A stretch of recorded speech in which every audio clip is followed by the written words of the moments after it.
माननीय प्रधानमंत्री श्री नरेंद्र मोदी जी की अथक ऊर्जा आज हमारे लिए प्रेरणा का स्रोत बन रही है, तो सहज सरल मुख्यमंत्री श्री विष्णुदेव साय जी का कुशल नेतृत्व हमारी ताकत बनकर हमारे साथ है। अध्यक्ष महोदय, आज देश अमृत काल में नई ऊर्जा और नए विश्वास के साथ आगे बढ़ रहा है। पूरी दुनिया आज भारत की ओर निहार रही है। विकसित भारत का सुस्पष्ट लक्ष्य सबके सामने है, लेकिन दुर्भाग्य के साथ कहना पड़ता है कि छत्तीसगढ़ के विकास को ग्रहण लग गया था। भ्रष्ट और स्वार्थपरक ताकतों ने छत्तीसगढ़ को दबोच कर रखा था। चिंता होती थी कि भारत की इस विकास यात्रा में हमारे छत्तीसगढ़ का क्या होगा, लेकिन लोकतंत्र की ताकत ने इन नकारात्मक शक्तियों को पराजित कर दिया। अध्यक्ष महोदय, पराजित कर दिया। अध्यक्ष महोदय, छत्तीसगढ़ की जनता की उंगलियों पर लगी स्याही ने छत्तीसगढ़ की विकास यात्रा के नए रास्ते खोल दिए हैं। विकास यात्रा का कृष्ण पक्ष समाप्त हो चुका है। अध्यक्ष महोदय, शुक्ल पक्ष प्रारंभ हो चुका है। विष्णुदेव साय जी के नेतृत्व में सुशासन का सूर्योदय हो चुका है। अध्यक्ष महोदय, किसी सरकार के बजट को महज उसके आय व्यय के लेखा जोखा के रूप में नहीं पढ़ा जाना चाहिए, बल्कि वह किसी सरकार के भविष्य का विजन होता है, एक दस्तावेज होता है जो दशा और दिशा को निर्धारित करता है। उस विजन डॉक्यूमेंट के रूप में उसे पढ़ा जाना चाहिए। अध्यक्ष महोदय, छत्तीसगढ़ की विकास यात्रा की इस मोड़ पर सवाल उठता है कि हम छत्तीसगढ़ को आगे कहां लेकर जाना चाहते हैं, हमारी कमजोरियां क्या हैं, हमारी ताकतें क्या हैं। शॉर्ट मैनेजमेंट में एक एनालिसिस होता है अध्यक्ष महोदय, short analysis, strength, weaknesses, opportunities and threats. जब हम अपने छत्तीसगढ़ का शॉर्ट एनालिसिस करते हैं तो हमारे छत्तीसगढ़ के कौन कौन से पक्ष उभर कर सामने आएंगे, इसका एनालिसिस जरूरी है। अध्यक्ष महोदय, देश जब आजादी के 100 वर्ष पूरा करके विकसित राष्ट्र के रूप में पूरी दुनिया में स्थापित होगा, तब हमारा छत्तीसगढ़ देश के अन्य राज्यों के साथ सकारात्मक प्रतिस्पर्धा करते हुए कैसे आगे बढ़ेगा, यह हमारे सामने एक चुनौती है। अध्यक्ष महोदय, इसके लिए एक स्पष्ट सपना, एक स्पष्ट लक्ष्य जरूरी है। उस लक्ष्य तक पहुंचने की रणनीति जरूरी है, एक रोडमैप जरूरी है। अध्यक्ष महोदय, इसलिए हमने तय किया है कि छत्तीसगढ़ 2047 तक कैसे एक विकासशील राज्य से विकसित राज्य बनेगा, इसका दृष्टिपत्र, एक विजन डॉक्यूमेंट हम तैयार करेंगे और इस दृष्टिपत्र का नाम होगा अमृतकाल छत्तीसगढ़ विजन 2047। 1 नवंबर सन 2000 को 1 नवंबर के दिन भारत रत्न श्रद्धेय अटल बिहारी वाजपेयी जी ने इस राज्य को बनाया था, और इसी 1 नवंबर को इसी साल सन 2024 में यह विजन डॉक्यूमेंट जो अमृतकाल छत्तीसगढ़ विजन 2047 होगा, उसे हम इस राज्य की जनता को समर्पित करने का काम करेंगे। अध्यक्ष,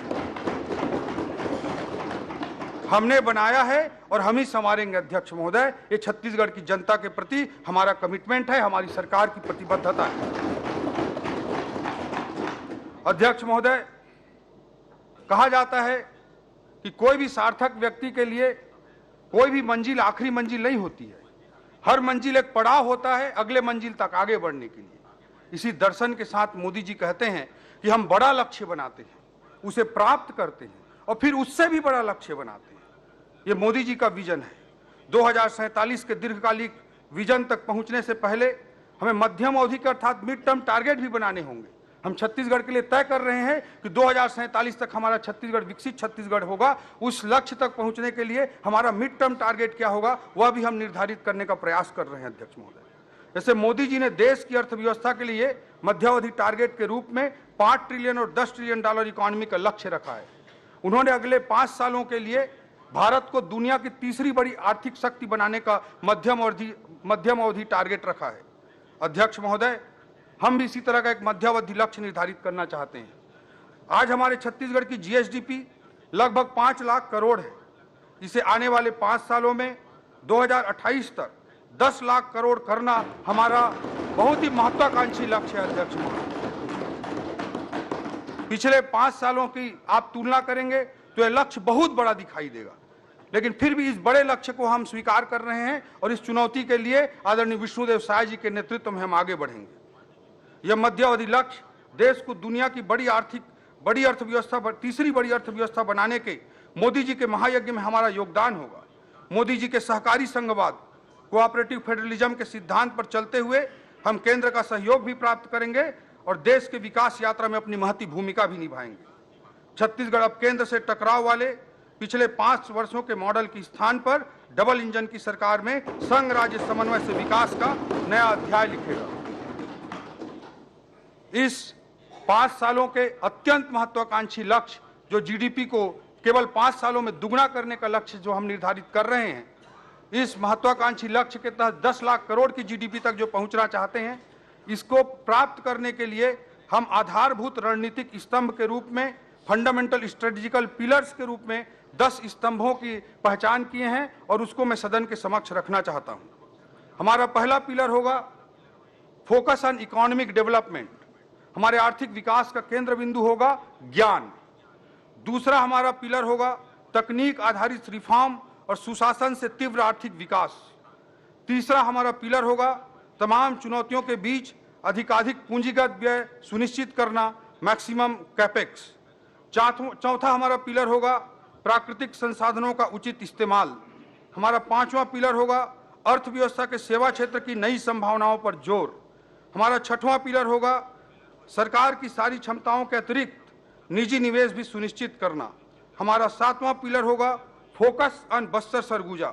हमारा आठवां पिलर होगा डीडीपी डिसेंट्रलाइज्ड डेवलपमेंट पॉकेट्स, विकेंद्रीकृत विकास पॉकेट्स। हमारा 9वां पिलर होगा छत्तीसगढ़ी संस्कृति का विकास, प्रमोटिंग छत्तीसगढ़ी कल्चर। हमारा 10वां पिलर होगा क्रियान्वयन का महत्व, importance of implementation. In 10 pillars को मैं थोड़ा व्याख्यायित करना चाहता हूं अध्यक्ष महोदय। हमारा जो पहला पिलर है फोकस अप और इकोनॉमिक डेवलपमेंट, हमारे आर्थिक विकास के केंद्र बिंदु जो होगा वो ज्ञान होगा। ज्ञान नॉलेज तो होगा ही, लेकिन इस ज्ञान का हमारा अर्थ है जी अर्थात गरीब, वाई अर्थात युवा, ए अर्थात अन्नदाता और एन अर्थात नारी। ज्ञान के माध्यम से गरीब, युवा, अन्नदाता और नारी को समर्पित हमारा आर्थिक विकास होगा। अध्यक्ष महोदय, भारी मन से मुझे कहना पड़ रहा है कि पिछले 5 वर्षों में हमारे छत्तीसगढ़ की पिछली सरकार ने इन चारों समूहों के साथ अन्याय किया है। न केवल गरीबों के छत के अधिकार को छीना गया, यूरिया डीएपी में कालाबाजारी हुई, 2 रुपए में गोबर खरीदकर गुणवत्ता विहीन कंपोस्ट के नाम पर 10 रुपए में जबरन उसे बेचा गया, किसानों के संबंध में अनेक प्रकार की लूटें हुई।